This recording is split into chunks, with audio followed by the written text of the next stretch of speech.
Good morning.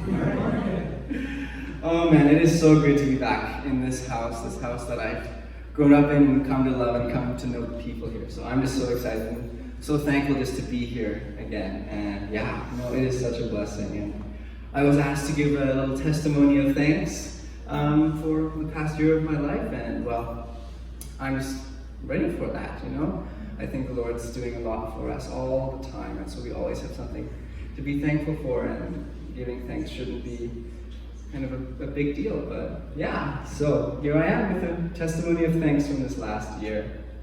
So I'll start off with just some quick highlights of what has happened in the last year.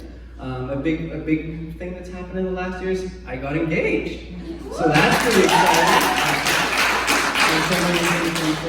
And Shalini, if you're listening in the virtual world, I love you, and hopefully I'll see you again soon.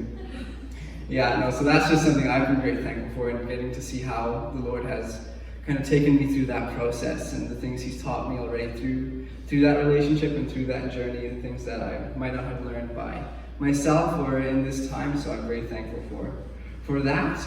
And then shortly afterwards, now this is kind of a two-sided story. So a week after I got engaged, we went to visit our friends, the Dicks, of which I'm sure a lot of people they got a whole bunch of land out towards Merritt, and the Dick boys and I, we've been mountain biking since I've known them, and they've been building some amazing high-quality mountain bike trails there. And I went head over heels for this one trail, quite literally. And so I got into a big mountain bike accident a week after I got engaged, and broke my finger, broke my shoulder, broke my jaw, and in all of that, I was just so thankful that it wasn't worse, because it could have been so much worse. But I was able to make not quite fully recovered yet, but I'm getting closer and closer every day. So thankful that the Lord protected me in that place, and that I was able to make a recovery, and had no damage to my back or to my neck or to my brain. So that was huge, because this summer I've also been preparing for the medical college admissions test. So some of you that know me know that I want to become a doctor and come work here again one day is the dream. So this summer was about a month after the accident. I was slated to write my big exam in Vancouver. And so then I was in the hospital for a week, and then I was medicated for a week after the hospital, so I lost a lot of studying time. But we prayed a lot about it, and we just felt the Lord saying, I'm with you in this. I've brought you on this journey, and I haven't brought you this far just to bring you this far. So we felt peace, and I studied as hard as I could and went to write the exam. And praise be to God, I did quite well.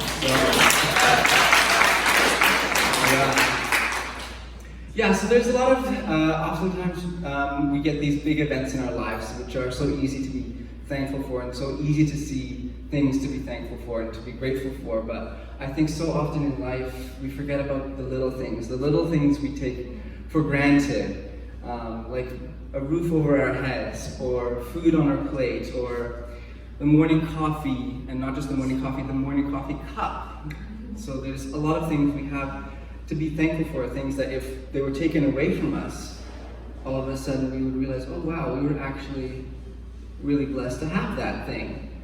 So that can be a little more tricky to do at times, but I have found that there's a lot of growth and a lot of gratitude that can come from that.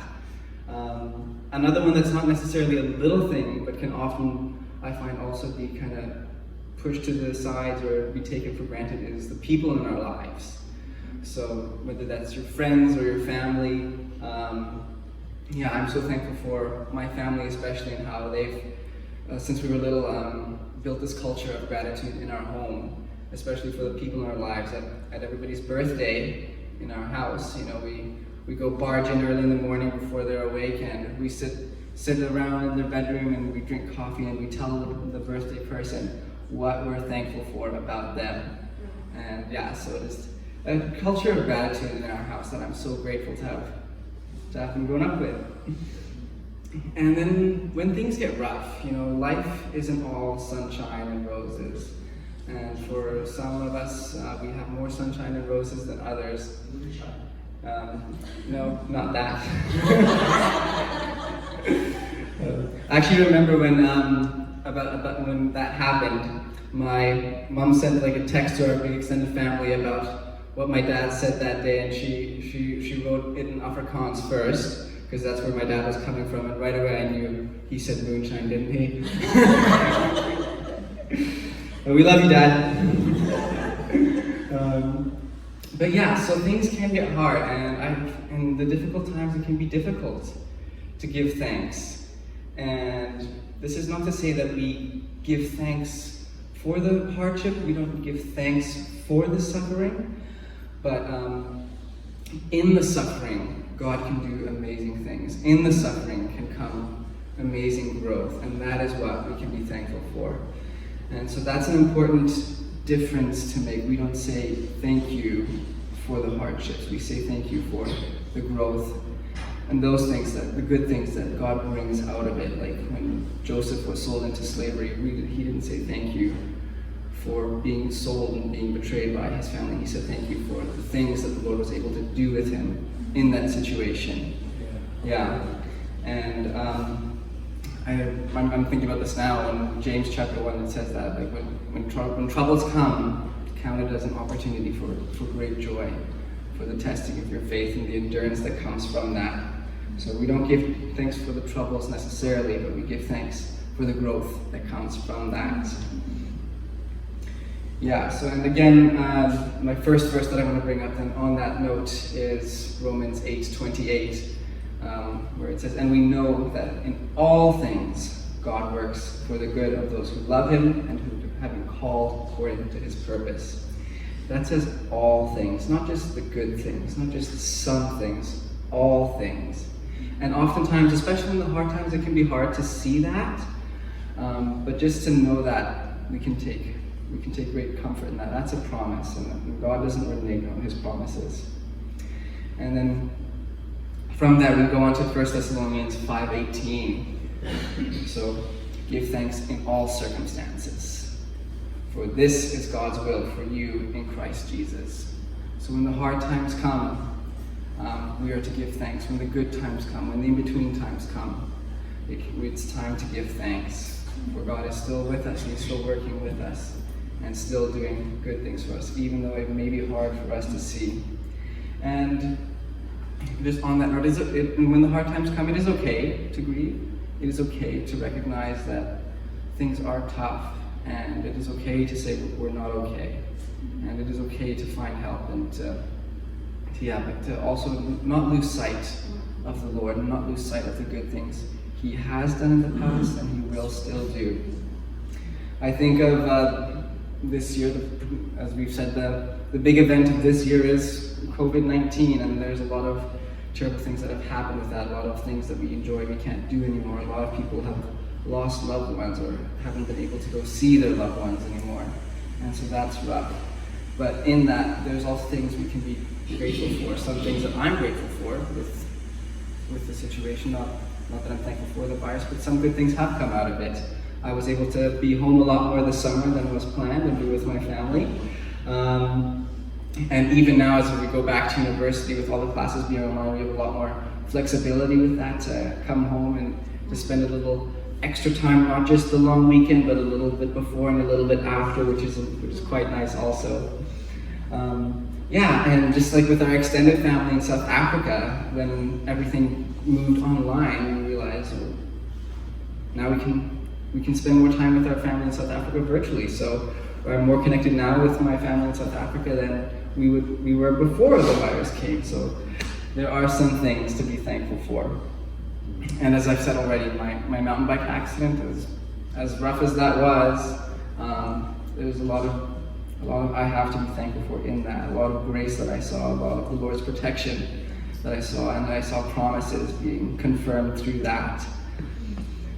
Yeah, and so the common denominator here for everything we have to be grateful, big, small, is the Lord. And so I want to go on to James chapter 1, verse 17. which says, "Every good and perfect gift is from above, coming down from the Father of the heavenly lights, who does not change like shifting shadows." And so I want to challenge us as a church and as Christians to lead lives of gratitude in all situations. We've said it already a couple times today. Thanksgiving is not just a weekend where we get a day off and say thanks on that day. It is a lifestyle. It is something that we're called to every day. And so what does that look like? What does it look like to give thanks every day and in everything we do? In Colossians 3:17, it says, "And whatever you do, whether in word or deed, do it all to the name of the Lord Jesus, giving thanks for God the Father through him." It's definitely easier said than done, especially when things are rough, when things aren't going well, or when life is busy and we just lose track of all the things that we would like to be doing. We're just busy, working. So it's definitely easier said than done. But I really believe that gratitude gives way to gratitude. And so sometimes we just need to take a pause and be grateful. And in our gratitude, it is easier for us, in my experience, to find more gratitude. And gratitude isn't just something that we do for its own sake or something that we do to feel good. Gratitude, I believe, is really a fuel in our lives. I think gratitude is really fuel for service. And if you've ever worked with somebody who's grateful or worked with somebody who's not grateful, you can tell the difference. And in myself, when I'm serving out of a grateful heart or serving out of obligation, I can definitely tell in myself which I enjoy doing more, which I find more fruit and more growth in. And so how do we get to gratitude when maybe we're starting from an empty tank? Sometimes that can be quite challenging, and you have to kind of pull yourself up by the bootstraps and be intentional with it and find something to be grateful for. And it doesn't necessarily have to be something big. As I've said already, there's lots of little things we have in our lives that we can be very grateful for. Something that I like to do is I like to start every prayer. Every time I come to the Lord in prayer, I want to start with giving thanks for, maybe it is just the little things, maybe it's big things, maybe it could be anything. A simple thing that I think often gets overlooked, and I sometimes forget as well, is just giving thanks for the fact that I can pray with him, that I can come into his presence and talk with him. There was a time, when we couldn't do that. But because of Jesus' sacrifice, we can now come into his presence with boldness, and we can connect with him, and we can speak with him, we can have one-on-one relationship with him. And that's something to be extremely grateful for, and I'm sure something that a lot of people from before Jesus' time would have absolutely given everything to have for. And we get to have that every day, and I think that's something that's definitely very much something to be thankful for. So that's kind of how I come about it, just starting with a little bit of gratitude, and then that gratitude gives way to more gratitude. And that just brings me to that lifestyle of giving thanks. And I think there's a lot of blessing in that. And as I've said, it's not always easy. Sometimes I have to pull myself up by the bootstraps, but it's definitely worth doing. And so as I come here to the end of my little sort of spiel here, I just want to end with Psalm 118, verse 24. This is the day that the Lord has made. We will rejoice and be glad in it. So let's go out and do that. Thank you so much.